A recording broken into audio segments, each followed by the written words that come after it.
Ouais,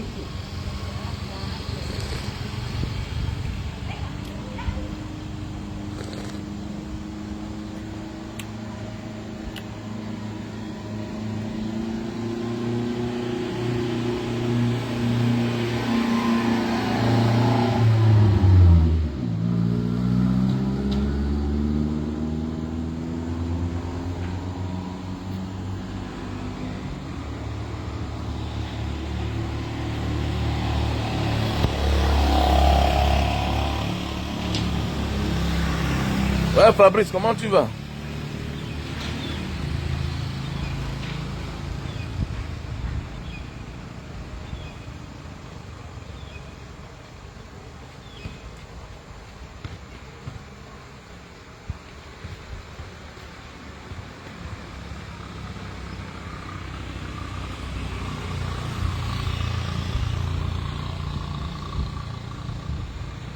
Bonjour, Kema Kema. Bonjour, Fabrice. Fabson. Ça dit quoi?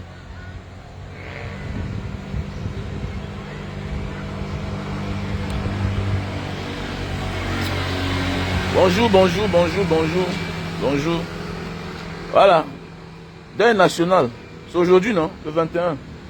Comme a décrété le président, son excellence Issa Tiroma. Deuil national. Deuil national. Oui, parlons un peu de l'Afrique. Deuil national, n'oublie pas ça. Voilà. Envoie le message à ton voisin, à ta famille. Deuil national. Apprenons aussi à sensibiliser. Arrêtons d'écouter un message, recevons un message et gardez cela pour nous. Non. Tu es un leader dans ta famille. Tu es de la diaspora. Transmets le message. Tu es quelqu'un d'éveillé. Rappelle toujours le bon sens à ta famille. Rappelle toujours le bon sens à tes frères et tes soeurs. C'est de ça qu'il s'agit. Bonjour Arnold l'enfant. Bonjour. Bonjour à tous et à toutes. Ouais. Mon séjour est en train de finir. Donc voilà. Je vais retourner sur Jakarta la semaine prochaine. Mais je ne comprends pas. Il y a les endroits dans le globe, c'est comme si la journée n'est pas 24 heures là-bas. Je n'arrive pas à me remettre. Il y a les endroits sur le globe. C'est comme si les heures ne sont pas mêmes. Mais ici, il y a moins d'heures, c'est le matin. Moins d'heures, c'est la nuit. Depuis que je voyage, c'est le seul endroit. Depuis que je suis arrivé ici, là, je n'arrive pas à me remettre. Bonjour à toi, Pascal Takou. Et je ne comprends pas. Et que j'ai déjà voyagé partout, mais depuis un mois que je suis ici, là, je n'arrive pas à m'en sortir avec le décalage horaire. Mais oui. Moins d'heures, c'est la nuit. Moins de minutes, c'est le jour. Mais c'est compliqué. Hein? Je viens de dormir tout à l'heure, là. Mais c'est dans la journée, mon frère.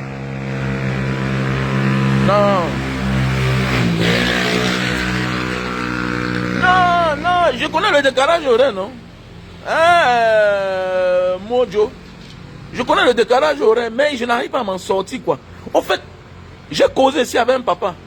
Il me dit, dans le passé, ici, là, un mois était 2 semaines. Et une journée. Et il me dit, j'ai causé avec un papa. Il me dit que dans le passé, un vieux papa, il me dit que dans le passé, ici là, chez eux, un mois était calculé en 2 semaines.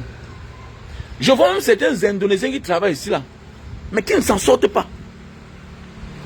C'est compliqué. C'est compliqué. Est-ce que vous savez qu'il y a les endroits dans le globe que tu arrives là-bas? Ce n'est pas loin. Ce n'est pas aussi loin. Mais tout est compliqué là-bas. Je prends un exemple. On te dit qu'il neige plus au Japon. Mais il ne fait pas plus froid au Japon. Mais il neige plus au Japon. Donc, bon, voilà, c'est les experts qui vont t'expliquer la position. On dit que c'est à côté, ou bien c'est où là, le vent porte la neige du côté de la Russie et vient déposer là-bas. Donc, voilà pourquoi on te dit qu'il neige plus au Japon. Pas parce qu'il fait trop froid au Japon. Donc, jusqu'ici, je n'arrive pas à m'en sortir là. Avec le décalage horaire là. Je n'arrive pas à maîtriser ça en fait. Alors qu'ailleurs, quand j'arrive, je maîtrise. J'ai voyagé avec les endroits où il y a le décalage horaire avec l'Afrique, 11 heures de temps. Mais moi, je m'en sors. Mais ici, là, jusqu'ici, là, je n'arrive pas à m'en sortir. Donc voilà, je parlais de l'Afrique. Je parlais de l'Afrique, mes chers frères et sœurs, tout à l'heure. Ah, bonjour à toi, Yves. Yves, quoi mot, bonjour. DiCaprio, bonjour. Voilà, Ross, bonjour. En passant, il y a un terrain à vendre. Hein. Il y a le terrain à vendre du côté de... il y a le terrain à vendre. Je communique avec l'Italie chaque jour. Non? Je suis obligé de communiquer avec l'Italie. Mais oui. Je communique avec l'Italie chaque jour. J'ai ma fille en Italie, non? J'ai ma fille en Italie. J'ai ma fille en Italie. Ah. Donc, je ne peux pas passer une journée sans communiquer avec l'Italie. Donc, je disais tantôt... je parlais un peu de l'Afrique. Enfin, je disais tantôt, il y a le terrain à vendre. Hein. Niala Campo. Niala Campo. Voilà, et un bon prix. C'est une opportunité. 1280 mètres carrés. On a divisé 104. Il y a deux lots. Il y a deux lots de 200 mètres carrés. Maintenant, il y a deux lots de 600 mètres carrés. Maintenant, il y a un lot de 280 mètres carrés. Donc, prends ta part. Voilà mon numéro qui est là. C'est une soeur qui vient en diaspora qui est en train de vendre. Voilà. Au départ, elle insistait, elle persistait. Elle disait qu'elle veut seulement vendre tout à une seule personne. J'ai dit, ma soeur, peut-être toi tu as l'argent. La majorité des personnes qui veulent le terrain, parfois n'ont pas. Chacun cherche sa part, 300 mètres carrés, 200 mètres carrés. Ceux qui ont les moyens cherchent 500 mètres carrés. Donc c'est bien placé. Il y a dans les maisons à côté. Voilà. Il y a dans les maisons à côté. Donc celui qui veut le terrain me contacte à mon numéro WhatsApp. Plus 237 683 40 97 55. Vous connaissez celui qui négocie, celui qui te montre le terrain, tu achètes à 5%. Je ne suis pas pour discuter beaucoup. Elle dit que le mètre carré c'est 30 000. Donc je ne suis pas pour augmenter le prix, pour qu'après on commence les mots de tête. Non, non, je ne suis pas dedans. Je te dis le prix. Son prix c'est 30 000. C'est déjà immatriculé, c'est-à-dire c'est titré. Niala Campo. Bien placé. Voilà, et c'est un terrain d'angle. C'est un terrain d'angle. Elle a divisé ça en 5 lots. Donc, tu es la bienvenue, prends ta part. Voilà, Niala Campo. Voilà, je suis aussi venu ici pour acheter les produits naturels. Voilà. Et aussi essayer de me balader, quoi. Essayer de me balader. Vous savez, depuis que je voyais dans ma vie, c'est ma première fois de faire plus d'1 an dehors. Bien beau, j'étais au Cameroun récemment, mais je n'ai pas duré. Voilà, je suis ressorti. Bon, je voulais un peu changer d'air. Et puis, j'ai choisi cette destination, Papouasie, Nouvelle-Guinée. C'est bien, quoi. Il faut se balader, quoi. Il faut se balader. C'est pour dire la ville que nous vivons là parfois, ça nous tue, ça détruit. Voilà, les gens se posent la question, pourquoi les gens stressent? Mais oui, tu refuses de t'offrir les vacances, le voyage, voilà, tu vas être malade quoi. Donc voilà. Donc il y a les produits pour grossir, allonger le zizi. Tout produit naturel, il faut me contacter, quelle que soit la pathologie que tu souffres. Voilà. Il y a le thé pour les diabétiques, voilà. Donc je parlais l'autre jour des personnes qui disent que dans la diaspora, voilà, tu dis que tu veux libérer le Cameroun, tu mènes le combat, mais comment tu envoies tes enfants fréquenter dehors, en diaspora? Il a dit mon frère, quiconque, tout parent qui ne peut pas assainir le terrain, afin que ses enfants viennent profiter, est un irresponsable. On n'accouche pas les enfants pour les voir souffrir en fait. Ça ne vaut pas la peine d'accoucher les enfants s'ils vont venir dans ce monde souffrir. C'est que tu n'as rien compris en fait. Ok? Le monde, c'est la continuité. Quand tu ne dois pas éradiquer toutes les souffrances du monde. Ok? Mais, on n'accouche pas les enfants pour qu'ils viennent souffrir. On n'accouche pas les enfants en sachant que là où ils sont là, ils ne vont pas travailler. Non. Si nous tous, on accouchait en sachant que les enfants vont finir chômeurs. Mais attendez, l'école va servir à quoi? L'école devait servir à quoi? Si en partant à l'école, on savait qu'on ne va pas travailler. On ne peut pas servir quelqu'un. Pourquoi aller apprendre? Pourquoi te former? Pourquoi apprendre quelque chose que tu sais que en retour, ça ne doit même pas te profiter à toi-même et profiter aux autres? C'est dans cette démarche-là que je dis qu'on a des problèmes. On a des problèmes. Donc voilà pourquoi si tu as possibilité actuellement d'envoyer ton enfant quelque part où il sera accepté demain, mon ami, you are welcome. Arrêtons de se tromper. Arrêtons de se tromper. Voilà, ceux qui doivent montrer qu'ils aiment l'Afrique et les Africains, c'est ceux qui sont aux affaires, c'est les pôles bien. Mais oui, c'est les pôles bien. Mais ils font le contraire. Ils font le contraire. Tous ont les enfants qui fréquentent dehors. Et pendant ce temps, ils sont aux affaires. Ils ont déjà garanti l'avenir de leurs enfants. Non seulement ils ont volé les milliards, et de surcroît, ils ont déjà réservé les postes pour leurs enfants. Comme j'ai cité l'autre jour, les Nia Difendi Marcel, son fils Nia est déjà maire. Et ça, c'est celui qu'on connaît. Mais derrière les postes clés que tu arrives souvent, tu trouves un Bamileke, tu trouves un Bamen, tu peux trouver un Baganté, un Bamenda, tu peux trouver un Bamoun, tu peux trouver un Bakwere. Donc, quand il te regarde, tu wonder. Oui, il dit que mais celui-ci pense que quoi? Parce qu'il voit le Cameroun autrement. Pour lui, là, le Cameroun, c'est son paradis. Parce qu'il a eu sa part. Il a déjà eu sa part. À cause de qui? Grâce à son père, qui a une position quelque part, il a eu sa part. Donc, c'est pour dire que dans la vie, si tu as possibilité de lire le temps, parce qu'il faut être un parent éveillé, hein, parce que j'ai toujours dit, il faut être un parent éveillé pour penser comme ça. Voilà, il faut être un parent éveillé. Parce qu'il y a certains parents là, ouais, ils ne sont pas éveillés. Ils pensent que non, demain là sera comme à son temps. Non, aujourd'hui ne sera jamais comme demain. Voilà, aujourd'hui ne sera jamais comme demain. L'époque de tes enfants n'est pas ton époque. L'époque de ton enfant n'est pas comme ton époque. C'est pourquoi quand je vois souvent certains gars venir vers moi, certains parents, mon fils a 20 ans, je veux qu'il passe par ton réseau pour aller au Japon. Il dit non, non, non, il a 20 ans. Et tu dis qu'il a le bac. Il faut qu'il parte comme étudiant. Si c'est mon enfant, je peux assumer les conséquences. Mais porter un enfant à 20 ans pour qu'il parte en aventure. L'aventure n'est pas seulement parce qu'on n'a pas de visa. Non. L'aventure, c'est d'envoyer un enfant dans une destination où il arrive là-bas, le temps de se remettre, il ne comprend rien. Donc c'est mieux d'aller chercher l'argent, tu complètes. Tu envoies un enfant qui a 20 ans, ok, il part étudier. C'est tout à fait normal que l'enfant voyage comme étudiant. Non seulement il arrive avec toutes les garanties, il a plus d'1 an de visa, le temps voilà. Et puis, il a toutes les garanties devant lui, il va même travailler, il va pouvoir s'en sortir. Donc voilà.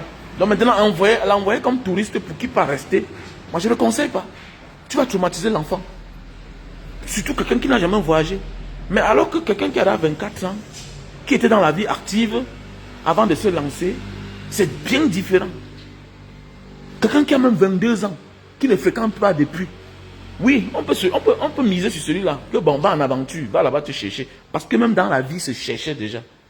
Mais comment tu portes un enfant qui n'a que 20 ans, voilà, qui n'a jamais, qui ne s'est jamais battu dans la vie, qui n'a que fréquenté subitement, tu le portes, tu l'envoies en aventure. Mais attendez, mais ne sois pas surpris qu'il échoue. Mais oui, parce qu'il va faire face directement à certaines choses qu'il n'a jamais rencontrées dans sa vie.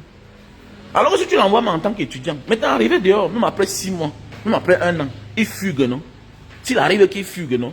Il sera déjà habitué. Il connaît déjà certains rouages, certaines réalités. C'est une réalité. Donc, comme je disais tantôt, moi, mon réseau, visa touriste, c'est pour cela que je pense, peut-être qu'il ne fréquente pas depuis et qui jongle déjà au Cameroun depuis. Celui-là peut s'en sortir. Donc voilà. Tu vois un peu. Donc, comme je disais tantôt, eux, ils ont déjà garanti l'avenir de leurs enfants. Si on ne se lève pas, nous sommes mal barrés, en fait. Nous sommes mal barrés. Le fils de Mané Sadji est préfet. Le fils de Jean-Fam Dongo est sous-préfet. Le fils de Mebengo, même comme il est en prison, est toujours sous-préfet. On te dit que c'est la fille de Atangandi. Ou bien c'est son fils, ou bien c'est sa nièce. Hein? On te dit qu'elle est déjà... Elle est aussi sous-préfet. En Banja. Donc c'est pour dire que quoi? La vie, il faut être éveillé. Voilà. Il faut être éveillé. Même s'il y avait la paix dans notre pays, il faut être éveillé. Il faut être éveillé. Parce qu'il y a des parents qui sont retrouvés aujourd'hui face à certaines réalités. Et puis ils commencent à regretter. Oh, si je savais. Oui, parce qu'il y a certains parents là, tu vas entrer à la maison, tu vas voir, quand ils travaillaient, ils n'envoyaient rien que les enfants à l'école. Ils envoyaient les enfants à l'école. Tu arrives, on te dit que le premier né là, il a le doctorat. C'est-à-dire que les gens sont partis à l'école comme un perdant. Non. On ne part pas à l'école pour perdre le temps. Non, non, non. On ne part pas à l'école pour perdre le temps. Alors, un parent doit être éveillé. On ne part pas à l'école pour perdre le temps. Je m'adresse à certaines personnes, il ne sert à rien de remettre à demain. Pour le moment, tu as la force. Parce que j'ai aussi souvent certains candidats là pour le visa Japon. Tu vois le gars à 30 ans. Mais attendez, parfois les parents vivent même en Europe. Parfois le frère qui me contacte lui-même vit en Europe. Mais gars, comment tu m'envoies l'enfant? Il a 30 ans. Tu attendais quoi depuis? Depuis c'est 10 ans qu'il a le bac. Mais toi, tu es un gars qui vit dehors depuis 20 ans. Mais tu attendais quoi? Tu poses la question au père, à la mère, mais pourquoi vous avez perdu le temps? Et que non, vraiment, on ne savait pas que les choses devaient changer. Mais attendez, Mais attendez, il faut être éveillé, il faut être émancipé. Mais oui, certains, oui, bon, on a tenté le Schengen, ça n'a pas marché, oui. Mais, je dis toujours que nous devons réfléchir. Voilà. Voyager là ne doit pas être une option. Quand tu es Camerounais, voyager ne doit pas être une option. Oui, surtout quand tu n'es pas d'une famille qui porte un vrai nom. Voyager n'est pas une option. Voyager, c'est une priorité. Parce que tu es déjà disqualifié d'avance. Laisse les débats là. Laisse les débats là. Laisse les débats là. Pour sortir inspecteur des impôts. Pour entrer à l'ENIA. Non. Il faut être quelque part. Il faut venir de quelque part. Pour devenir magistrat, il faut venir de quelque part. Est-ce que tu viens de ce quelque part là? Donc quand toi tu ne connais pas l'endroit où tu viens, le milieu où tu vis, ça veut dire que tu n'as rien compris en fait. Tu n'as rien compris. Ça veut dire que tu as douté du Cameroun. Tu doutes du Cameroun. C'est comme on dit tout chaque temps. Tu doutes du Cameroun. Tu doutes de l'endroit où tu es né, tu as grandi. Parce que c'est aussi ça, connaître quelque part. C'est aussi ça, être Camerounais. Il y a ceux-là qui savent qui vont travailler. Oui. Et de sur quoi tu peux même travailler au Cameroun. Mais le moment de la promotion, tu ne seras pas choisi. Voilà. Le moment des affectations, on va t'envoyer dans les endroits dangereux. Je connais, j'ai un grand frère ici qui est traumatisé. J'ai un grand frère en Indonésie là-bas qui est traumatisé. Voilà. Il s'est battu, son fils est entré dans l'armée, les miens. On a envoyé l'enfant, mais c'est où? C'est le cadavre. Le gars n'a même pas fait un an dans l'armée, il est mort. Oui, c'est honneur et fidélité, il devait mourir. Mais, on l'a envoyé là-bas. Hein? On t'envoie en mission dans une zone que tu es censé faire 3 mois. Mais tu te retrouves en train de faire 1 an. Est-ce que c'est normal? Parce que c'est là où il y a le piège. Parce que même en zone de guerre, oui, il y a mutation. Vous ne pouvez pas envoyer une même personne dans une zone de guerre pendant 2, 3 mois, 4 mois. Non, ce n'est pas normal. Ce n'est pas normal. Voilà là où il y a le piège. Quand tu ne viens pas de quelque part, quand tu viens de nulle part, les parrains mission ont choisi parfois des non-names. Vous avez le même galon, mais l'autre est privilégié. On appelle le népotisme, le tribalisme, ça s'installe. Mais oui, la discrimination. On choisit les autres pour placer à des endroits dangereux aussi longtemps. Aussi longtemps. Pendant ce temps, les autres sont privilégiés. C'est ça le problème en fait. C'est ça le problème. Donc moi, je dis non, non. Si tu as possibilité, il faut envoyer tes enfants. Là, ils auront place. Là, on va les accepter. Parce que toi-même, tu n'as pas été accepté. Tu n'as pas été accepté. Je pense qu'un vrai parent doit se battre pour l'avenir de ses enfants. Pour la réussite de ses enfants. Les autres ne font pas la magie. Quand tu voyages, tu regardes les Européens, les Américains, les Asiatiques. Ce n'est pas parce qu'ils sont trop intelligents qu'ils réussissent. Non. Ils héritent parfois à 70% de leur réussite de leurs parents. Mais oui. Regardez, on va te parler de Macron, les Sarkozy. Quand on parle de ses acquis, de ses biens, quand il déclare ses biens, on compte même ses avoirs dans l'héritage de son grand-père. On compte leurs avoirs dans l'héritage de leur grand-père, de leurs parents.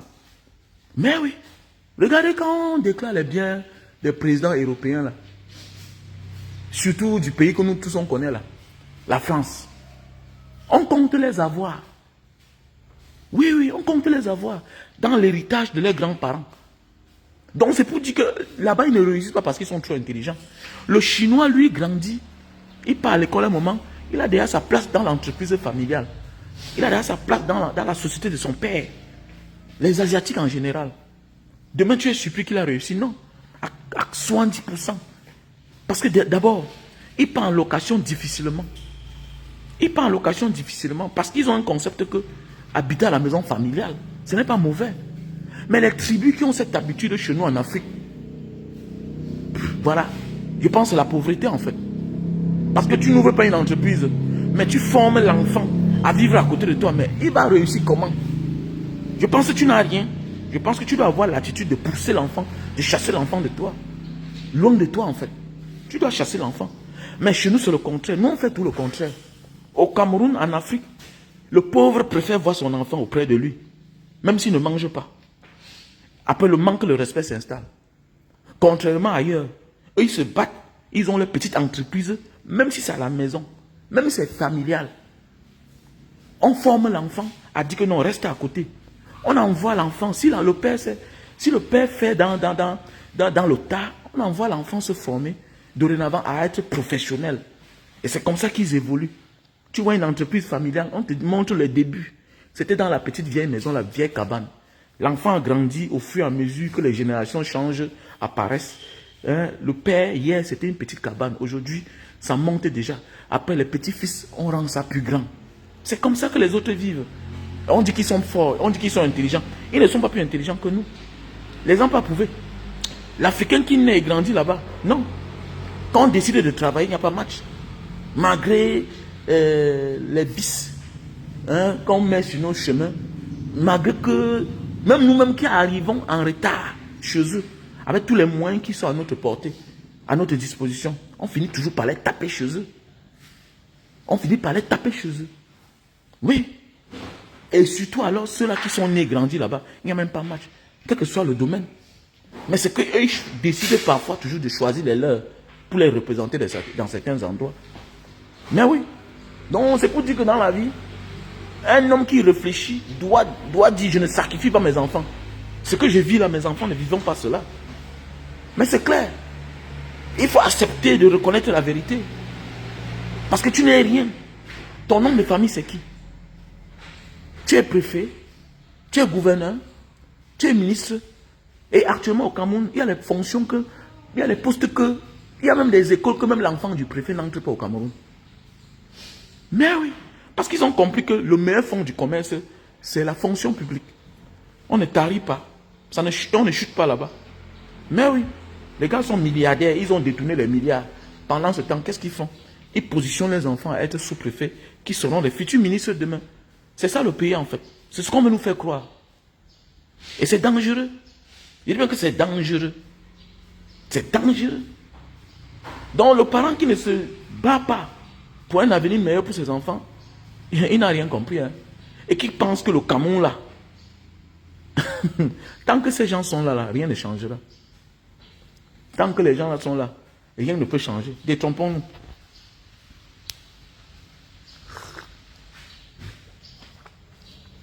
Voilà, bestie. Voilà. Mais oui, entreprise à 150 ans, oui, tu as compris.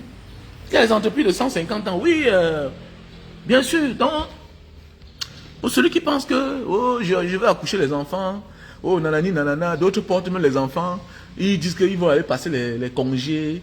Après ça, non, il faut que mes enfants fréquentent même 1 an, 2 ans. Dans quel milieu, dans quel espace? Dans quel espace? Quelle éducation? La maléducation, là. Là, il faut laisser ça. La souffrance n'est pas quelque chose qu'on doit imposer à un enfant. Non, il faut qu'il voie là où j'ai grandi. Il faut laisser ça. Tu es né dans ça. Tu supportes ça. Tu supportes ça. C'est deux mondes bien différents. Toi, tu es né en Afrique, dans la poussière. Tellement tu as aspiré la poussière que tes poumons sont habitués. Mais tu es un malade. Tu t'ignores seulement. Contrairement à un enfant, à un certain moment de la vie, ses parents qui sont toi, tu as décidé de partir et tu as pris tes enfants, tu es parti. Les enfants ont fait 15 ans quelque part. Tu dis que non, il faut les ramener encore là-bas pour qu'ils partent voir là où ils viennent. Ou quoi? Il n'y a pas la sécurité. Tu les amènes où? Hein? Maintenant, alors, les malchanceux, alors, c'est ceux qui sont nés quelque part. Les enfants sont habitués quelque part. Voilà. Le milieu influence plus que tout. Le milieu influence plus que tout. Les enfants sont nés quelque part, ils ont grandi quelque part. Pourquoi tu vas aller les montrer un autre monde, mon frère, ma soeur? Qu'est-ce que tu es en train de faire comme ça? Hein? Qui t'a dit que la misère, c'est quelque chose qu'on doit enseigner à ses enfants? On ne doit pas montrer la souffrance à ses enfants. Désolé. L'éducation est plus difficile que la souffrance. Apprendre ces leçons, c'est plus difficile. Apprenons à canaliser nos enfants seulement, quel que soit l'endroit où ils se trouvent. Mais c'est clair. Peut-être si tes enfants sont têtus, ça te regarde. Ça dépend comment tu les éduques. Mais oui, il y a les enfants qui sont nés en Europe, là, en Amérique, en Asie, qui se comportent bien, qui sont bien éduqués. Tu n'as pas peut-être le temps pour tes enfants. Il faut dire la vérité. Voilà. Et peut-être tu n'as pas la chance. Voilà. Parce que les gens font toutes les choses sans penser aussi à la chance. Voilà. Il y a des gens qui n'ont pas la chance. Et il y a des gens qui n'ont pas la chance. Avec les enfants. Mais oui, il y a des gens qui n'ont pas la chance avec les enfants. Donc il faut aussi mettre ça dans ce paramètre-là. Ne crois pas que tous tes enfants se comportent mal parce que tu les as mal éduqués. Non, il y a des gens comme ça là dans la vie. Il y a aussi parfois, l'un fait le bon travail, l'autre vient détruire. Voilà, tu vas voir un père, peut-être il est rigoureux dans le bon sens. Mais la mère est fragile, jalouse qu'elle est, elle diabolise tout le père devant les enfants. Donc ce que le père parle, ça entre là, ça sort de l'autre côté. Elle ne connaît pas faire la part de choses entre sa petite personne, sa jalousie qui est pour elle, parce que tu te rends compte que peut-être ton mari a une autre femme dehors. Hein? Pour ta petite personne, ta jalousie, tu détruis ta propre famille. C'est dangereux. Apprenons à faire la part de choses. Voilà. Ta femme peut te trahir. Ça n'a rien à y voir avec les enfants. Il faut qu'on apprenne à faire la part de choses. Parce que beaucoup de personnes renoncent à leur rôle de père, de mère, pour une question de jalousie. Il faut beaucoup faire attention. Les innocents ne sont pour rien dans ce dont tu es victime. C'est clair. Tu as épousé une mauvaise femme seulement. Tu as épousé une femme infidèle, c'est tout. Tu as épousé un homme qui aime les femmes. Voilà. Tu as épousé un homme qui aime les femmes. Et pour cela, quand tu parles à tes enfants, tu ne dois pas diaboliser ton mari. Nous sommes des Africains, on a nos traditions. Je vois souvent dans les débats là, je vois comment on est en train de... On diabolise un homme. Non, il a trompé sa femme. Est-ce que depuis quand un Africain trompe sa femme? Mais on a notre culture. Depuis quand un Africain trompe sa femme? Moi je wonder, hein? Je vois souvent les débats. Non, il a trompé sa femme, il a trahi sa femme. Attendez. Depuis quand un Africain trompe sa femme? Mais il est dans la logique, il est dans la continuité de ses ancêtres. Chaque Africain est polygame. Vous rêvez ou quoi? Mais chaque Africain est polygame. Naturellement. Donc moi, je ne dois jamais m'asseoir chez moi et puis ma belle-fille va venir me parler que ton fils, je vais rire, je vais la chasser. Je te chasse. Même ma fille, même ma propre fille. Je ne vais jamais changer d'attitude avec mon beau-fils. Parce que ma fille m'a dit qu'il a une copine dehors. Mais non, désolé, je m'en fous. Je m'en fous. Mais c'est la tradition africaine. On dit de nous multiplier, on demande d'être nombreux. Vous êtes là. Je vais te demander, ma fille. C'est un bon mari. Un bon mari n'est pas toujours parce qu'on est frivole. Un bon mari, c'est celui-là qui est responsable. Ils sont nombreux là comme ça là. Ils sont soi-disant fidèles. C'est les irresponsables, des paresseux, qui n'arrivent même pas à payer une facture à la maison. C'est ça que tu as besoin. Il faut laisser ça. Il faut laisser ça. Tu es en train de nourrir un gigolo. Tu t'occupes d'un gigolo. C'est quelle manière ça? On va voir les femmes. Non, j'aime mon gars comme ça là. Il est fidèle. Tu vois, elle s'épuise. Elle souffre. Le gars à la maison. Donc tu as dit que sa récompense, c'est parce qu'il est fidèle. Alors, il faut arrêter ça. Il faut arrêter cette habitude-là. Aujourd'hui, on voit beaucoup de gigolos aujourd'hui. Pourquoi? Parce qu'il y a les femmes qui préfèrent faire tout. Elles s'endettent dans sa famille. Elles deviennent moins que rien dans sa famille. Parce que il faut tout tendre la main pour nourrir un salopard. Parce qu'il est fidèle. Il faut arrêter ça. Je préfère un homme qui aime les femmes, mais qui assume son devoir d'homme, son devoir de père, son devoir de mari. Mais c'est clair. Ouais, Ephraim Ndjiki, comment tu vas? Ouais, Pascal Takou. Ouais, Loti, Berkeley. Oui, non, c'est vous qui avez venu parler ici là. Tant pis pour la fille qui va venir dire que Mbanga, tu dis quoi comme ça là? Tu encourages l'infidélité de l'homme. Non. Les hommes africains, c'est comme ça, c'est la tradition. Voilà, ne viens pas ici là m'embrouiller. Ton grand-père était polygame. Il ne faut pas déranger. Tu es issu d'une famille polygamie. Tu es descendante d'une famille polygamie. Peut-être ta grand-mère était la 4e femme. Est-ce que c'est la malédiction? Tu n'as pas réussi? Arrête ça. Faut arrêter ça. Vous aimez trop tromper les gens. Vous aimez trop embrouiller les gens. Ta mère n'était pas polygame. Ta mère n'est pas... Tu viens pas d'un foyer polygame toi-même. Hein? Ta mère n'était pas deuxième femme. Ta mère n'était pas troisième femme. Est-ce que ça a fait de toi une maudite? Est-ce que ça a fait de toi une pauvre fille aujourd'hui? Est-ce que tu n'es pas marié? Parce qu'il y a certaines personnes là parfois qui viennent des familles polygames dont ils sont issus de la première femme. Il faut arrêter ça. Voilà, il faut arrêter ça. Ok? Tout dépend de l'éducation. Ce qu'on vous a mis dans la tête. Et la mère doit beaucoup jouer un grand rôle. Voilà, la mère doit jouer son rôle. Et voilà, la partialité. C'est très important. Résoudre un problème sans s'attaquer à un innocent. Résoudre un problème en protégeant les innocents. Un peu comme l'affaire de Marc Brice. C'est une affaire qui m'énerve tellement.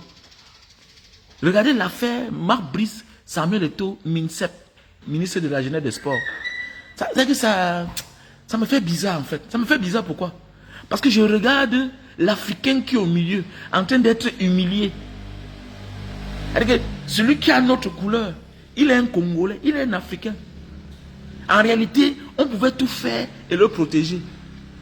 C'est comme pour dire, l'Africain sera toujours humilié face aux personnes de couleur.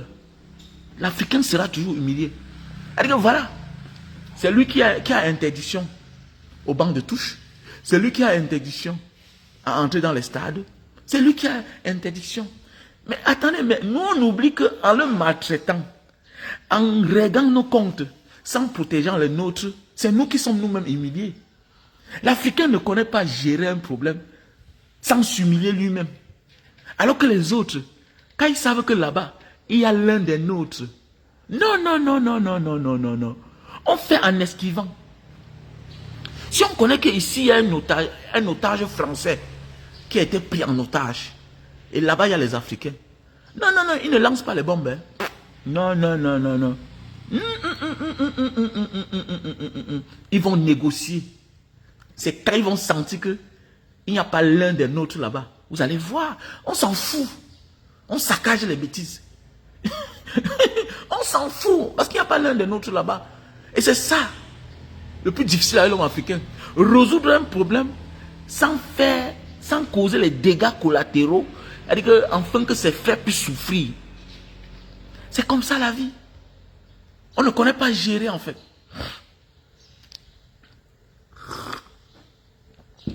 Ah, il faut laisser ça ma soeur. Il faut laisser ça Loli Benti. Il faut laisser ça.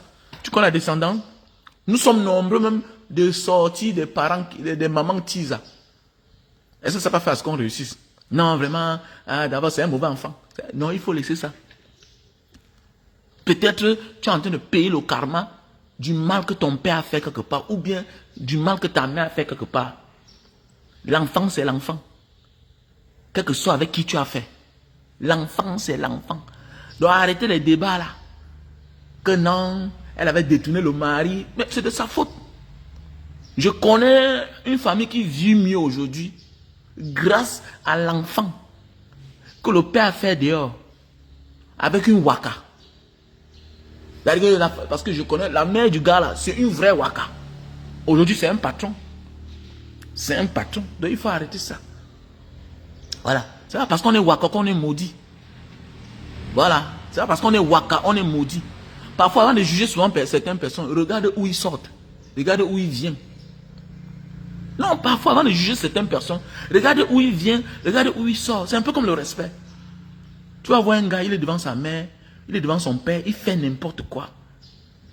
Il fait n'importe quoi. Tu wonder que, mais il dit, hein, pourquoi le gars, s'il fait comme ça là devant ses parents, il ne respecte même pas ses parents. Mais ça dépend comment on l'a éduqué. Est-ce que le père lui-même se respectait? Est-ce que la mère elle-même se respectait? C'est naturel, il le fait naturellement. Il ne se rend même pas compte qu'il est devant ses parents. Il s'en fout. C'est comme ça qu'on l'a éduqué. Le père était un abonné absent. Le père n'était jamais là.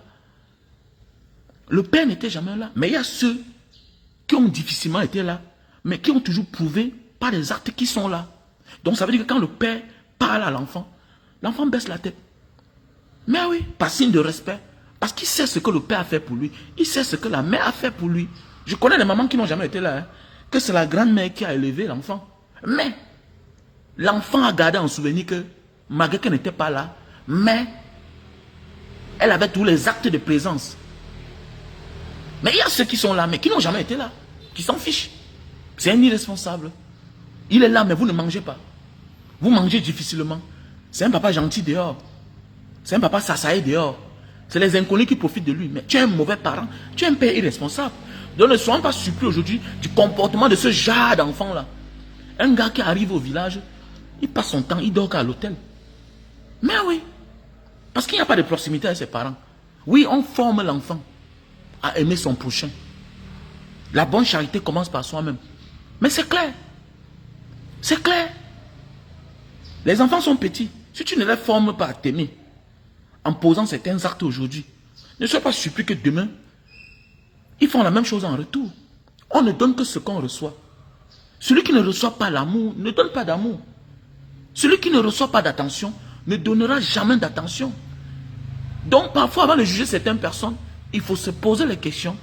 Comment cette personne a vécu dans son enfance? Tu vas voir quelqu'un, il surprend seulement ses propres parents le jour de son mariage. Et que le père apprend seulement par les autres personnes que l'enfant vient d'acheter la maison. Mais oui, il y a les parents qui apprennent seulement par les autres parents. Il y a les parents qui apprennent que de leurs frères et sœurs.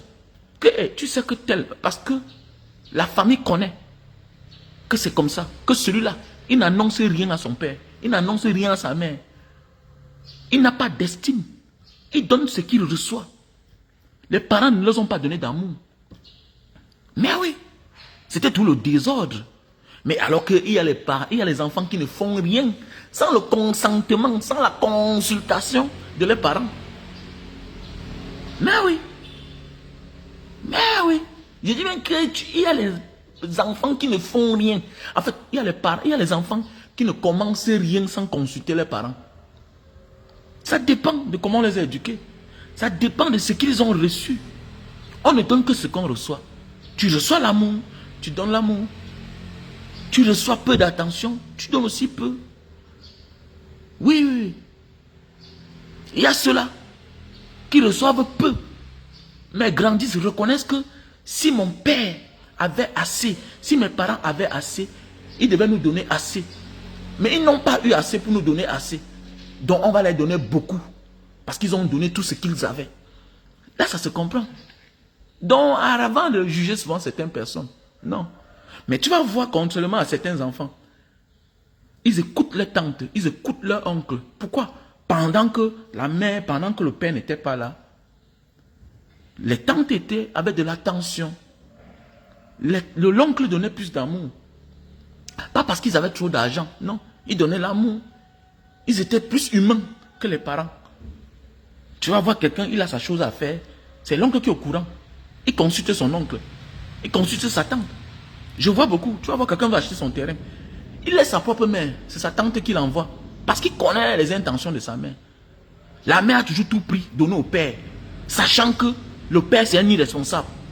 Ça veut dire que tu es complice de ce que subissent les enfants.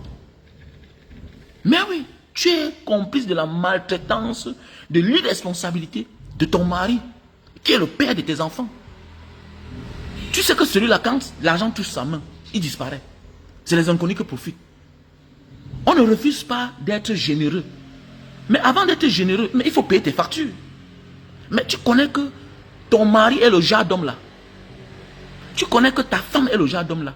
Mais tu lui confies tout. Elle préfère ses frères, elle préfère ses soeurs dépenser sur eux avant ses propres enfants. Mais tu confies tout à une femme pareille. Tu confies tout à un homme pareil. Mais comment veux-tu que aujourd'hui tes enfants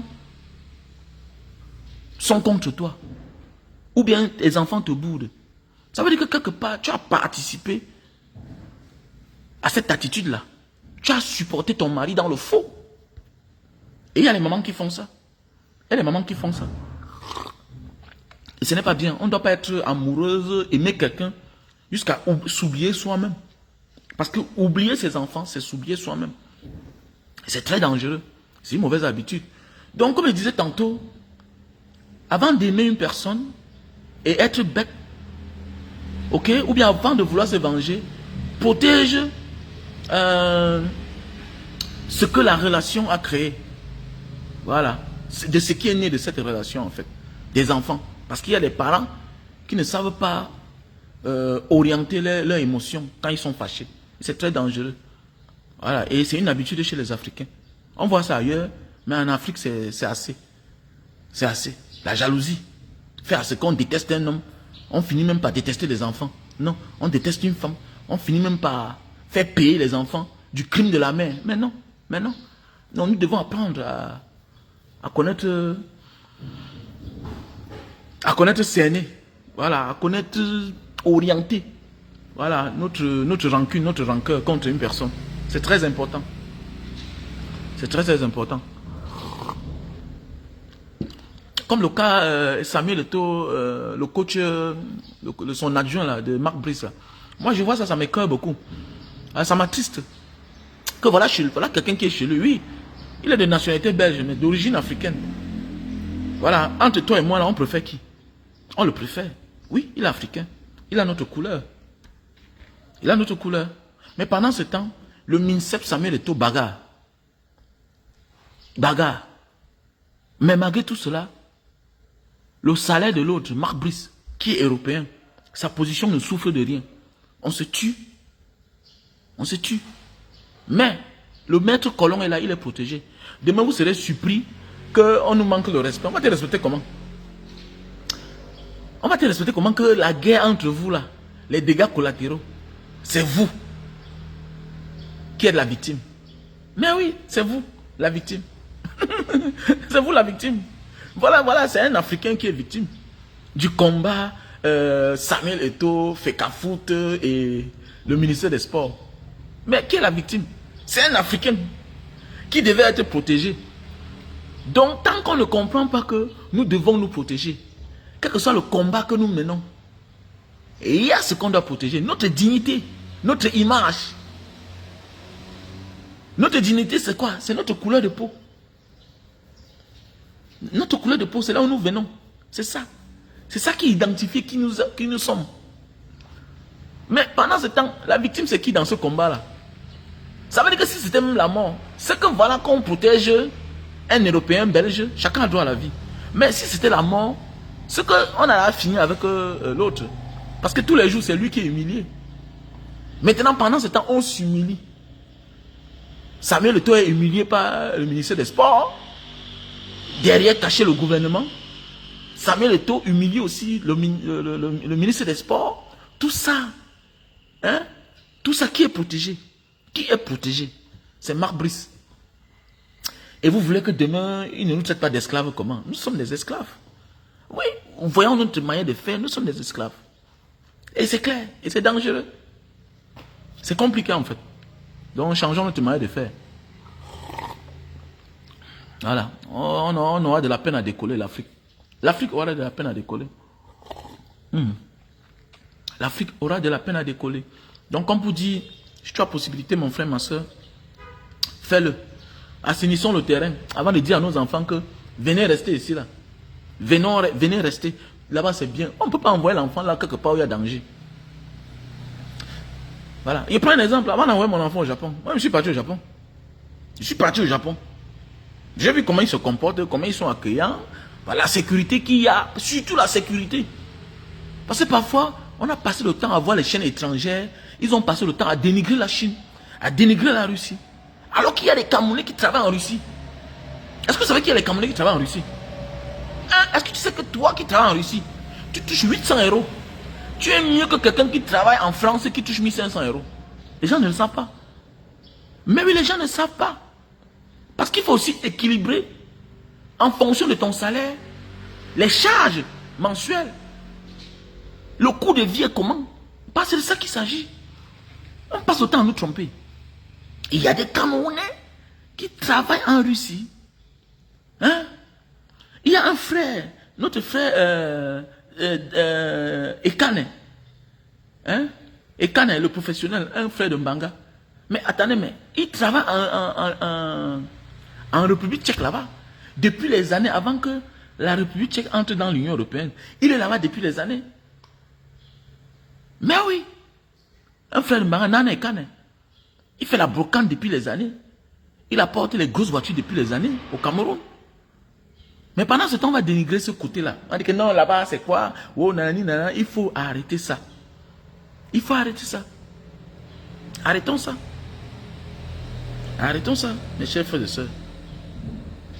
Donc, c'est ce que je voulais passer comme message ce matin. Je te passe une bonne journée. On est ensemble.